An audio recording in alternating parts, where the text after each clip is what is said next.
Hi, I'm Jeremiah Prophet, and welcome to episode 51 of Prophet's Resurrection Land Cruisers TV. In this episode, we're going to check out what's going on in the shop, and then we're going to feature the Stage 2 FJ60 restoration behind me. Check it out.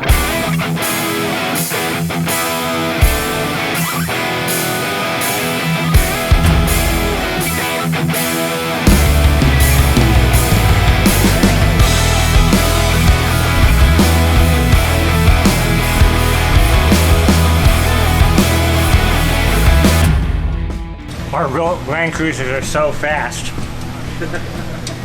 That. How fast are they? Okay, yeah.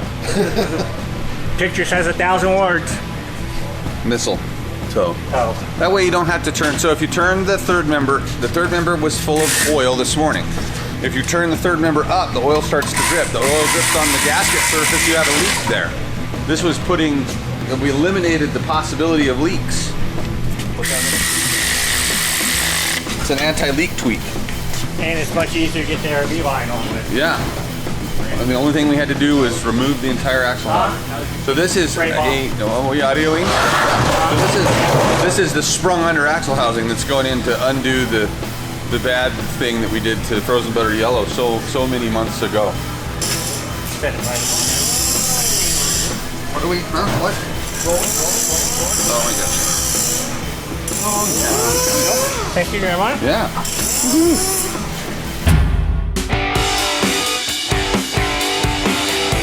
This is inner belt molding, but Toyota you can still get these from Toyota, but only for the front doors. So we order 4 fronts and cut the belt molding down for the rear doors. So if you need new inner belt molding for your rear doors, that's how you get it. Cut about this much. Cut about this much up. So this is what's called inner belt molding.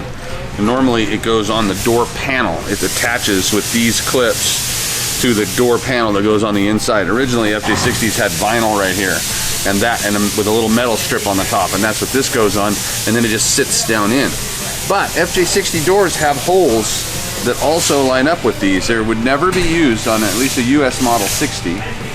But if we take these tabs and sort of grind them down, so to see how they taper from smaller to larger, we need to eliminate that so that they're the same width all the way down, and then those will go into those holes and we can fold them over. And we can use inner belt molding and cut that noise down that I talked about earlier. So that's Do you what we're think gonna do. there was models that had the panels that only come up to here, like the pickups? Yeah, like South America probably.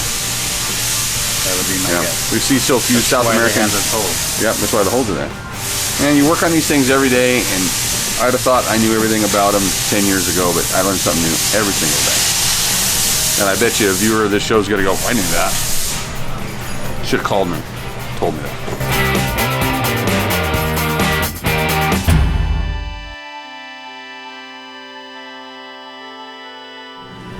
I started off this morning with relaxation techniques, but I didn't think they were going to work. Roy, what are you working on? That was relaxing. That's right. I'm up here trying not to scratch the roof. I'm dealing with getting wires through this roof rack so we can have some camp lights, backup light, and got a power antenna mast. Yep. This is a new ARB base rack, right? Yeah. First one I've seen in person. You know, I think I'm the first one here to actually stand on one. Oh yeah. Sit on one. It's kind of comfortable with my new pad. The first non-Australian Yeah, sit on the base rack. I'm gonna get crap for that. I'm gonna get crap for my bad Australian accent, but at least I changed from Old Man Emu to Old Man Emu. I fixed that. We don't like to draw attention to the negative, but we love these vehicles so much. Sometimes we just have to point out things that weren't done right so that we can try to prevent things from happening to Land Cruisers in the future, or any vehicle for that matter, that should have been done differently. So stop it. Stop it. Stop it. Stop it. This is a difficult stop it to do because I know people are gonna get mad at me, but stop taking shortcuts when you're building Land Cruisers. Let's go look at this one. Stop using mismatched weather stripping. This is not like this. but it is like this, and this is not like this, but it is like this. I don't even know where you get that stuff. And while I'm right here, stop with the giant slotting of holes so that your doors fit. Better to fit them before you paint. Oh, and stop using weird hardware store fasteners. I can't even talk, I'm so upset. It's not upsetting. Stop with the homemade bumperettes with Bondo on them. This is just weird. These are available from Toyota for like $30. I don't get it. And stop not putting all the bolts in. And stop using American bolts. Stop painting things that are bolted together. And stop putting Bondo on the insides of doors that covers up body seams. Stop putting carpet on the headliner. And stop painting the rain gutters black. Stop cutting your glass so that the radiuses don't match the doors.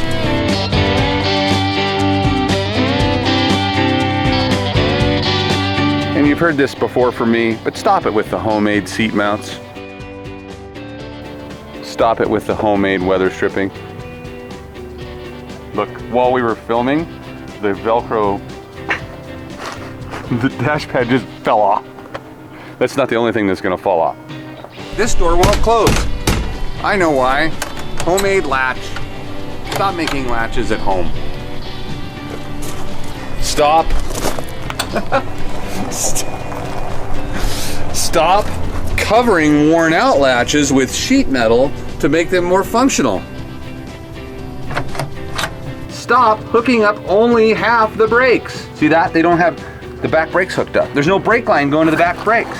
Stop this, and this, and this, and this, and this. I gotta stop this, stop it. But the people who sold this Land Cruiser to the gentleman that bought it were really trying to pass this off as a nice restoration, and it's got a lot of issues, so stop it. Stop it! Stop it! We restored this 1983 FJ60 for the original owner. He'd owned it for a long time and felt that it needed a refresh. We did change the color of this restoration from Desert Tan to Quicksand, which is a newer Tundra and Tacoma Toyota color. And we chose to powder coat the factory wheels in an accent color just to make them pop a little bit. This Stage 2 restoration underwent the same restoration procedure that all of our FJ60 Stage 2 restorations do. We removed the doors, hatch, tailgate, and glass. We removed the interior and the engine, and then the engine compartment was refinished, as well as the entire exterior of the vehicle and the jambs. The interior of the doors were also repainted because of the color change. This mostly stock Stage 2 restoration retained the original bumpers as well as the original suspension height. These are actually the original springs, but we added new shackles from Old Man Emu as well as new shocks. This restoration also received our typical two-part commercial polyurea spray liner rockers and wheel well treatment. So for this restoration, the owner chose to keep the original 2F engine, but it was pretty worn out, so we went ahead and rebuilt it. And along with the rebuild, we did a cosmetic engine restoration, and we also restored the engine compartment. So that gives this a really fresh look underneath, and it's a mostly stock looking engine compartment, but we did add aftermarket fuel injection to this vehicle because it's going to be used in and around the mountains of Colorado, and that's a huge benefit over a carburetor when it comes to how they run and drive at different altitudes. For enhanced highway drivability, the client chose a new Toyota H55F 5-speed transmission to mate with the 2F engine. The seats have been recovered with a material that I really like. It's called Mordura, and it's really, really tough and durable, and it's also cleans up nice, stain resistant. Carpet, of course, is new, and there's Dynamat under there. New dash from justdashes.com, or actually a restored factory dashboard. We've installed an upgraded stereo system and 4 speakers with our nifty little 3D printed stereo surround that we've got, and also our Tuffy box here in the middle that is just a slightly modified version of an original Tuffy box. We also upgraded the seat belts for the middle row seats to 3-point retractable seat belts on either side. Super fun Land Cruiser to drive. Hope you enjoy the interior.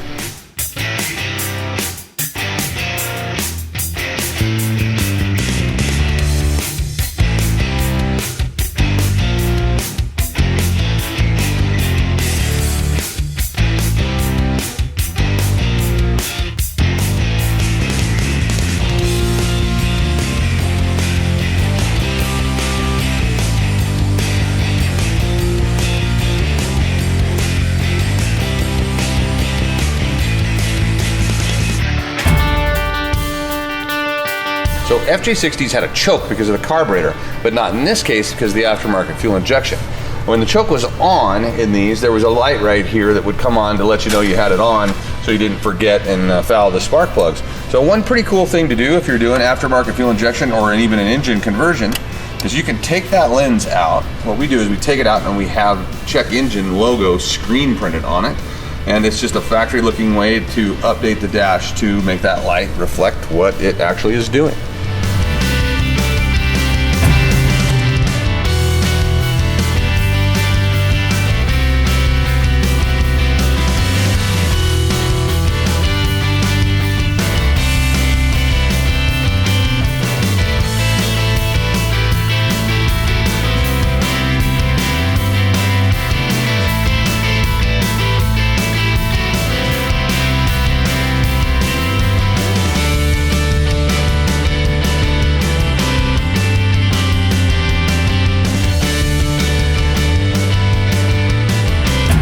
Thanks for watching this episode of Profits Resurrection Land Cruisers TV. Be sure to check out all of our other episodes on YouTube, as well as our Instagram @ProCruiser, Facebook Resurrection Land Cruisers, and then the newly revamped website at resurrectionlandcruisers.com. Thanks again.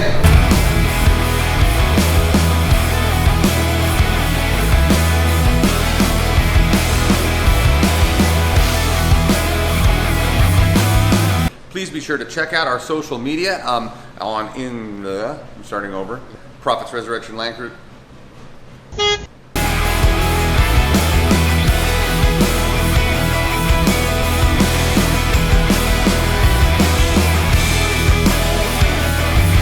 On Instagram, we are @ProCruiser, Resurrection Land Cruisers. No, not .com on Facebook. That doesn't exist. Nope. There is no .com on Facebook. No. Because people are mean to me on Facebook. They're mean. They're mean on Facebook. People are mean on Facebook. Facebook's a bad thing. Next. That and Twitter. Yeah, Twitter. What's Twitter?